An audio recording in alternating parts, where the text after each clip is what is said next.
सफर खुद को जानने का, अपनी हर उलझन का जवाब ढूंढने का। सफर अपनी उलझनों का जवाब ढूंढते ढूंढते खुद तक लौट आने का।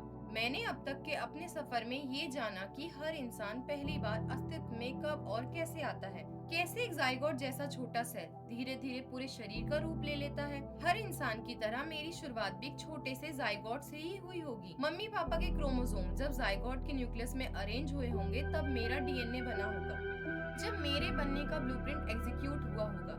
जाइगोट में सेल डिवीजन के दौरान नए सेल्स बने होंगे। जीन्स के ऑन ऑफ होने से हर सेल ने अलग अलग प्रोटीन बनाया होगा, जिसकी वजह से मेरी बॉडी के हर सेल ने अपना रोल डिसाइड किया होगा।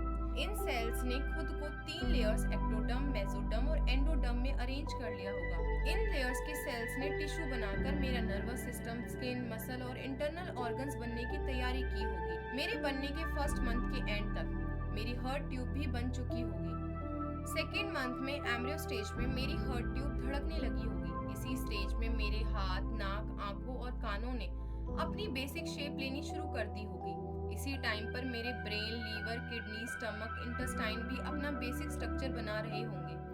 थर्ड मंथ में मैं एम्ब्रियो से फीटस बन गई होंगी। मेरी हार्ट बीट भी अब स्टेबल हो गई होगी और मेरे मेजर ऑर्गन अपनी पहली कंप्लीट शेप में आ गए होंगे। फोर्थ मंथ में मेरे हाथ पैर एक्टिव हो गए होंगे। मेरा हिलना डुलना भी अब शुरू हो चुका होगा। मेरी बोन्स अब स्ट्रॉन्ग होती जा रही होंगी और मेरे लीवर ने ब्लड बनाना शुरू कर दिया होगा। मेरी स्किन अभी पतली सी रही होगी और इसी वक्त से ये पहचाना जा सकता होगा कि मैं एक लड़की हूँ। फिफ्थ मंथ में मैं और ज्यादा एक्टिव हो गई होंगी। इसी महीने से मैंने अपनी मम्मी को अपने छोटे छोटे किक्स फील करवाने शुरू किए होंगे। मेरी आईब्रोज और आई लैशेस भी इसी दौरान बनने लगी होंगी। सिक्स्थ मंथ में मेरी आईलिड्स का खुलना और बंद होना शुरू हो चुका होगा। मेरी बॉडी पर फैट अभी कम ही होगा, इसलिए मैं पतली सी लग रही होंगी। इसी वक्त तक मेरा ओवरऑल डेवलपमेंट काफी क्लियर हो चुका होगा। जैसे जैसे ऑर्गन और मैच्योर हो रहे होंगे, मेरा पूरा शरीर एक छोटे कंप्लीट बेबी की तरह दिख रहा होगा। सेवेंथ मंथ में मेरा ब्रेन और नर्वस सिस्टम तेजी से ग्रो कर रहा होगा। मेरे लंग्स भी अच्छे से डेवलप हो रहे होंगे। इसी स्टेज पर अगर मैं अर्ली बोर्न हो जाती तो मैं सरवाइव कर सकती थी। मेरी मूवमेंट्स और किक्स और स्ट्रॉन्ग हो चुकी होंगी। मेरी आंखें फुल्ली ओपन हो गई होंगी और मैं लाइट को रिस्पॉन्ड कर रही होंगी। मेरी बॉडी पर फैट जमा होना शुरू हो गया होगा, इसीलिए मैं थोड़ी हेल्दी और राउंड लगने लगी होंगी। मेरी हियरिंग भी अब शार्प हो गई होगी। मैं मम्मी की वॉइस पर रिएक्ट करने लगी होंगी।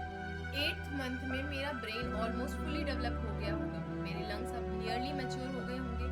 मेरी मूवमेंट्स थोड़ी स्लो हो गई होंगी क्योंकि मेरे पास अब स्पेस की कमी होने लगी होगी। 9th मंथ में मेरी बोन्स स्ट्रॉन्ग हो गई होंगी। बस शकल थोड़ा सॉफ्ट रहा होगा ताकि बर्थ इजीली हो सके। मैं यूजुअली हेड डाउन पोजीशन में आ गई होंगी। मेरे नेल्स पूरी तरह ग्रो हो गए होंगे। मैं अपनी स्लीप वेक साइकिल्स फॉलो कर रही होगी। मेरा डाइजेस्टिव सिस्टम भी एमनेटिक फ्लूइड को स्वेलो करके फूड को डाइजेस्ट करने की प्रैक्टिस कर रहा होगा। जब मेरे सभी ऑर्गन्स फुली डेवलप हो गए होंगे और मैं दुनिया में आने के लिए बस तैयार हो चुकी होंगी, तब मम्मी को लेबर पेन होना शुरू हुआ होगा।